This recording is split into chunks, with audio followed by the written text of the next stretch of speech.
সংসারের সমস্ত কাজ যদি হাতে হাত মিলিয়ে করে তাহলে দেখবে সেই সংসারটা খুব সুন্দর হয় আর সমস্ত কাজও খুব সুন্দরভাবে হয়ে যায়। তো গুড মর্নিং বন্ধুরা, রাধে রাধে। তোমরা কেমন আছো? আশা করি যে যেখান থেকে আমার ভিডিওটি দেখছো তোমরা সকলে খুব ভালো আছো আর আমিও বেশ ভালো আছি। আমি শান্তি, আর শান্তির ঘর সংসার চ্যানেলের নতুন একটি ব্লগে তোমাদের সবাইকে স্বাগতম। আর তোমরা দেখতেই পাচ্ছ পুরো ছাদ জুড়ে কিন্তু পাট শোকা চলছে। আমাদের এই জমি থেকে যে পাট বোনা হয়েছিল সেই পাটগুলো এখন ধোয়া চলছে, সেই কারণে আর কি চারিদিকে মেলে দেওয়া হয়েছে। আর যেহেতু প্রচণ্ড রোদ করছে, শুকিয়েও যাচ্ছে তাড়াতাড়ি, আজকে আবার ধুবে সেগুলো আবার মেলতে হবে। আর সম্পূর্ণ ছাদটা কিন্তু ভরে গেছে। তো আমার স্নান করা কমপ্লিট হয়ে গেছে, ছাদে কাপড় কিছু মেলে দিয়েছি আর এই যে বেলকনিতে কিছু কাপড় দিয়েছি, কেননা প্রচণ্ড যেহেতু রোদ সেই কারণে কাপড়ের কালার জ্বলে যেতে পারে, সেই কারণে এখানে দিয়ে দিয়েছি। আর এই যে আমাদের ঠাকুরঘর কাজ চলবে, তোমাদের দেখাবো পরবর্তী ভিডিওতে। প্রত্যেকটা সংসারে স্বামী স্ত্রীর মধ্যে ভালোবাসা থাকাটা খুব জরুরি। যদি একটি সুখের সংসার করা যায় তাহলে দুজনের মধ্যে একে অপরের পাশে থাকা, একে অপরের দুঃখ বোঝা, সেটাই হচ্ছে আসল স্বামী স্ত্রী। প্রত্যেকটা সংসারেই স্বামী স্ত্রীর মধ্যে একে অপরের প্রতি ভুল বোঝাবুঝি, রাগ, অভিমান হয়েই থাকে, কিন্তু দিন শেষে যদি সেগুলো সব ভুলিয়ে আবার যদি এক হয়ে যাওয়া যায় তাহলে সত্যি সংসারটা খুব সুখের হয়। আর একটা সংসারে বাবা মায়ের উপরেই ভরসা করে বাচ্চারা, তো কীভাবে ওরা ভবিষ্যৎ গড়বে, তো সেটা বাবা মাকে দেখেই ওরা নির্ধারণ করে। তাই আমরাও চেষ্টা করি সবসময় হাসি খুশি থাকার, কিন্তু সবসময় তো হয়ে ওঠে না। তো দেখো কিছু কিছু বাজার এখন সকালবেলা নিয়ে এসছে। আজকে যেহেতু মঙ্গলবার আর আমাদের এখানে হাট হয় মঙ্গলবার শুক্রবার করে, তো সেখান থেকেই আর কি। আর বাচ্চাদের আবদার ছিল যে আজকে মাংস খাবে, তো মাংসও নিয়ে এসছে। কেননা বাচ্চাদের যদি কোনো কিছু চাওয়ার থাকে তাহলে আমরা যদি না সেটা দিতে পারি বা খাওয়াতে পারি, সত্যি মন থেকে খুব একটা খারাপ লাগে। তো দেখো অনেক কিছুই তরকারি নিয়ে এসছে বাজার থেকে। তো কিছু কিছু এই যে সবজিগুলো আমি সুন্দরভাবে এভাবে জল ছড়াতে দিয়ে দিচ্ছি, আর তারপর সুন্দর করে শুকিয়ে গেলে ফ্রিজে ঢুকিয়ে রাখবো। কেননা ফ্রিজে যদি ভেজা অবস্থায় রাখা যায় তাহলে দেখবে সবজিগুলো তাড়াতাড়ি নষ্ট হয়ে যায়। আর এদিকে আমি মাংসটাও ঢেলে নিলাম, কারণ ক্যারিবেগে ছিল। আর সকাল সকাল কিন্তু এই মাছগুলো আমি কেটেছিলাম, শিঙি মাছগুলো। তো এই মাছগুলো তো যেহেতু এখন মাংস রান্না করা হবে, সেই কারণে শিঙি মাছগুলো আর খাওয়া হবে না। মাছ আর মাংস নাকি একসাথে খাওয়া যায় না, আমি যেটা জানি। তো খাওয়া যায় অনেক ক্ষেত্রে, আবার সেটাও হয়।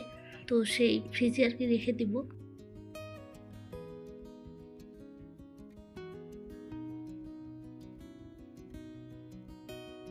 আর এইদিকে দেখো কয়েকদিন ধরে পর্দাগুলো লাগাতে চাচ্ছি জানালার, ডাইনিংয়ের, কিন্তু হয়ে উঠছে না। আজকে ফাইনালি ভাবছি যে না, আজকে লাগিয়ে দিই। তো যেহেতু অনেক দিন ধরে পর্দা লাগানো ছিল, আর যদি হঠাৎ করে খুলে নেওয়া যায় কেমন যেন একটা বেমানান লাগে। আর যদি আবার অনেক দিন ধরে এমনিতেই থাকে পর্দা না লাগানো অবস্থায়, তো সেটা আবার একরকম লাগে। তো যাই হোক, যেহেতু আমার ছিল আগে থেকেই, তাই অসুবিধেই মনে হচ্ছিল, আর আজকে সেগুলোই আর কি লাগিয়ে নিচ্ছি। আর পর্দা লাগানো থাকলে ঘর বলো ডাইনিং বলো খুব সুন্দর লাগে। তো দেখো পর্দা লাগানোর পর ডাইনিংয়ের লুকটা কেমন চেঞ্জ হয়ে গেছে, খুব সুন্দর লাগে যদি পর্দা এইভাবে আর কি লাগানো থাকে। যেহেতু কাঁচানো ছিল তো আজকে লাগিয়ে দিলাম। তো এখনও 10:30 বাজেনি ঘড়িতে। সকালে সবার যেহেতু হালকা করে খাওয়া হয়ে গেছে, সে কারণে রান্নাটা একটু দেরিতে করব। আর যেহেতু 10:30 বাজতে যাচ্ছে, ছেলের কিন্তু স্কুলে এখন ছুটি হয়ে গেছে, কিছুক্ষণ পরে চলে আসবে। তারপরে ছেলেকে স্নান করানো আর বাকি কাজগুলো করিয়ে তারপরে আমি রান্না চাপাবো। সকালে যেহেতু অনেক কাজকর্মই হয়েছে, সে কারণে অনেকটাই ক্লান্ত মনে হচ্ছে। আর একটু ফ্যানের নিচে বসে এদিকে চুলও শুকিয়ে যাবে, আর এদিকে আমার কাপড়গুলো যে ছিল সেগুলো ভাঁজ করে রেখে দেওয়া যাবে। তো সেই জন্য আর কি এই কাজগুলো আগে সেরে নিলাম, তারপরে আমি রান্নার দিকে যাব। তো দেখো সুন্দর করে সবগুলোই গোছানো হয়ে গেছে, তারপরে এগুলো এক এক করে আলমারিতে ভরে রাখবো।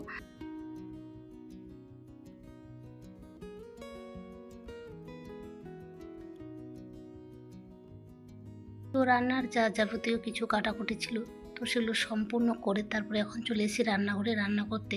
তো প্রথমে আমি ওই যে মাংসর জন্য যে আলু কেটে রেখেছি তো সেগুলো আর কি ভেজে নিচ্ছি।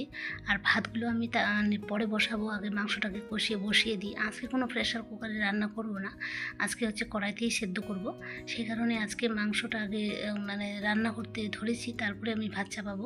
তো আলুগুলো ভেজে নিলাম আর এখানে দিয়ে দিলাম গোটা এলাচ আর লবঙ্গ, খুব সুন্দর লাগে লবঙ্গের এই সেন্টটা। তারপরে কাঁচা লঙ্কা দিয়ে টমেটো দিয়ে নিলাম, কেননা আমি মাংস রান্না করলে টমেটো দিই, আর টমেটো দিলে না অন্যরকম একটা টেস্ট হয়, খুব সুন্দর লাগে।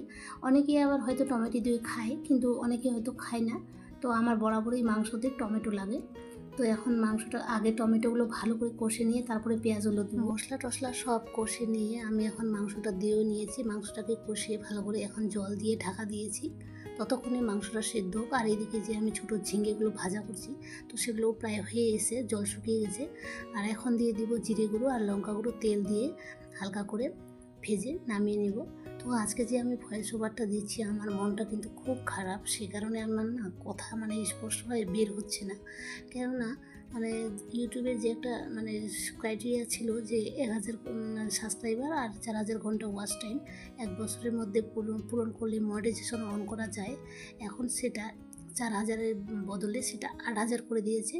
আর হচ্ছে 1000 সাবস্ক্রাইবার ওটাই আছে, কিন্তু এটা 1 বছরের মধ্যে পূরণ করতে হবে। এখনও যদিও এটা ক্রাইটেরিয়া যে শুরু হয়নি, ফেব্রুয়ারির 1 তারিখ থেকে হবে বলে কথা।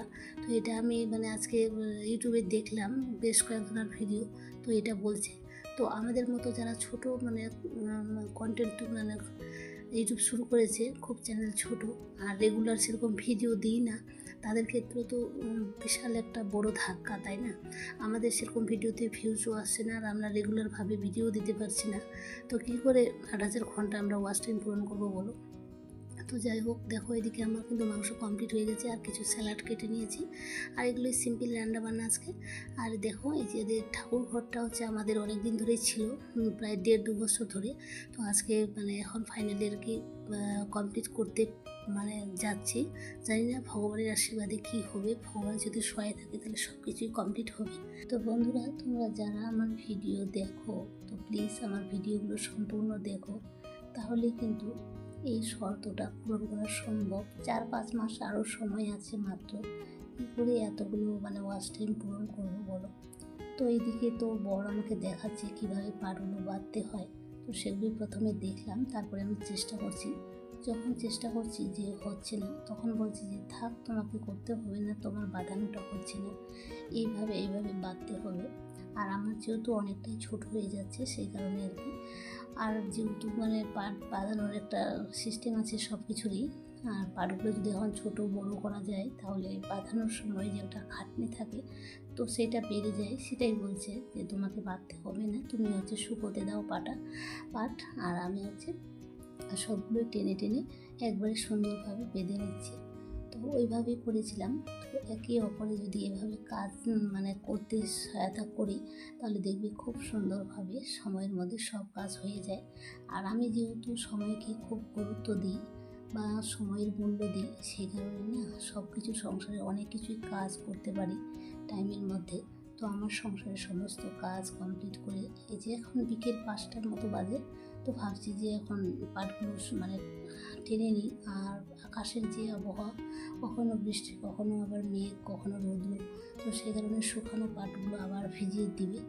তো তাই আর কি চলে এসেছি ছাদে। তো এক এক করে খুব সুন্দরভাবে গল্প আড্ডা চলছে আর একসাথে পাটগুলো টানা হচ্ছে। আর বর্ত এদিকে সুন্দরভাবে গান চালিয়ে দিয়েছে মোবাইলে। তো দেখো আমার এখন যেহেতু পাটটা বাঁধানোটা ঠিক হচ্ছে না, সেই কারণে আমি এখন পাটগুলো শুকোতে দিব। আর এই পাটগুলো কিন্তু আমাদের জমির নিজের জমির আর কি। তো প্রত্যেকটা জিনিসের মধ্যে কিন্তু আনন্দ আছে। যেমন ধরো আমার হাজব্যান্ডের নিজের পরিশ্রমে করা জমি, সেখান থেকে এই যে পাটগুলো পেয়েছি, এই পাটগুলো আবার নিজের হাতে আর কি এইভাবে আর কি গোছানো বা শুকোতে দেওয়া, এই যে একটা আনন্দ, কী বলবো, বলে বোঝাতে পারবো না। আমার বলতে বলছিল যে সত্যি এই যে চাষ করেও যে একটা খাটনির মধ্যেও যে পরিশ্রমের মধ্যেও যে আনন্দ আছে, এটা শুধু যারা একমাত্র চাষি তারাই জানে। তো যাই হোক, আমিও বলছি যে হ্যাঁ, খুব মানে ভালো লাগে এই সিজনটা আমাকে, যে পাট শুকোতে দেওয়া। তারপরে আবার কয়েকদিন পরে দুর্গাপুজোর একটা রব আসবে, যে পাট বিক্রি করে মানে জামা কাপড় নতুন মানে আমাদের হতো আর কি আগে যখন আমরা ছোটো ছিলাম বাবার বাড়িতে, তখন মানে এই সময়টা খুব একটা আনন্দের ব্যাপার ছিল আমাদের মধ্যে, যে মানে নতুন পাট উঠেছে, পাট বিক্রি করবে, তারপর আমাদের জন্য কিন্তু জামা কাপড় পুজোর জন্য নিয়ে আসবে। তো এটাই কোথায় আর কি বলা হচ্ছে আর গল্প হচ্ছে, অনেক কিছুই কিন্তু মানে কথা হচ্ছিল। আর যেহেতু এখন বাচ্চারা নিচে খেলাধুলা করছে সেই কারণে। আর দেখো, সূর্য কিন্তু অনেকটাই ঝুলে পড়েছে, আর অনেকটা সময় লেগেছিল আমাদের এভাবেই আর কি কাজগুলো করতে। আমার হাজব্যান্ড হচ্ছে সমস্ত পাটগুলো আছে টেনে গুছিয়েছে, আর আমি সবগুলো আর কি মানে শুকোতে দিয়েছি। তো বলছে যে তুমি যদি আজকে না করতে এগুলো কাজ, তাহলে আমার 10টা বেজে যেত সম্পূর্ণ একা কাজ করতে। তো সেই জন্যই বলছি যে মানে যে কোনো কাজ যেটা হচ্ছে 10-এর লাঠি বলে মনে হবে, সেটা হচ্ছে 1-এর বোঝা বলে মনে হবে। তো এভাবে যদি স্বামী স্ত্রীর সংসারের সমস্ত কাজ একে অপরের সহায়তা করে আর কি করতে পারি, তাহলে দেখবে খুব সুন্দরভাবে হয়ে যায়। আর এইদিকে দেখতে পাচ্ছ আমাদের ঠাকুরঘরের কাজ চলছে। আজকে প্রথম মিস্ত্রিরা এসেছিল, সম্পূর্ণ মাচা করে দিয়েছে, আর কালকে হয়তো মানে আসবে কালকে থেকে। তো যাই হোক, নেক্সট ভিডিওতে তোমরা দেখতে পাবে সেটা। আর এখন যে ভিডিওটি দেখছো, এটা হচ্ছে 2 দিন আগে তোমাদের বলেছিলামই যে এই ভিডিওটা কিছু অংশ হয়তো তোমরা পরে ব্লগে পাবে, তো সেটাই এই ব্লগের সাথে যোগ করেছি, কেননা অনেকটাই ব্লগটা বড় হয়ে যাচ্ছিলো। তোমরা যারা এর আগের আমার ভিডিওটা দেখোনি, তারা অবশ্যই দেখে নিও, কেননা ওইখানে মানে সব বলেছি, কার বিয়েতে গেছি আর কি করছিলাম। আর এই ভিডিওতে সেই বিয়েরই বউ ভাতের ভিডিওটা আর কি কিছুটা দিলাম, কেননা যে এখানে গান চলছে, খুব সুন্দর লাগছিল বিয়ে বাড়িতে গিয়ে। এই যে গান করছে দাদা না ভাই বলবো জানি না, কিন্তু নিজের গলায় যে এত সুন্দর গান করছিল বাজনার তালে তালে। আর যে অর্কেস্ট্রার ভাইরাও ছিল, তারাও কিন্তু খুব সুন্দর অসাধারণ আর কি বাজনা মানে বাজিয়েছে, আর খুব সুন্দর আর কি গান করেছে। মনে হয় যে একদম ক্যাসেটের গান, কিন্তু ক্যাসেটের না, অরিজিনাল নিজের ভয়েসে দেওয়াই গান। তবুও আমি মানে এই গানটা দিলাম না, কেননা কপিরাইট ক্লেম আসতে পারে, মানে কপিরাইট যুক্ত যদি গান হয় তাহলে ও আবার আসতে পারে, সেই কারণে আমি গানটাও দিলাম না। কিন্তু গান যদি দিতাম তাহলে সত্যি শুনতে কত সুন্দর গান করছিল, আর অনেক লোক কিন্তু জড়ো হয়ে গেছিলো। বিয়েবাড়িগুলোর কথা খুব একটা মানে হই হুল্লোড় ব্যাপার। তো সবটাই আর কি তোমাদের সাথে হয়তো শেয়ার করিনি, তবুও তোমাদের কিছু কিছু অংশ তোমাদের দেখাচ্ছি। তো বন্ধুরা, তোমরা যারা আমার ভিডিওটি সম্পূর্ণ ওয়াচ করেছো, তাদেরকে অসংখ্য ধন্যবাদ। ভিডিওটি যদি তোমাদের ভালো লেগে থাকে, তো প্লিজ একটি লাইক দিয়ে চ্যানেলটিকে সাবস্ক্রাইব করে অল নোটিফিকেশন অন করে বন্ধু হয়ে পাশে থেকো। তো আজকের মতো এখান থেকে বিদায় নিচ্ছি, দেখা হচ্ছে নেক্সট ব্লগে। ততক্ষণ সবাই ভালো থেকো, সুস্থ থেকো, আর অল টাইম হ্যাপি থেকো। টাটা।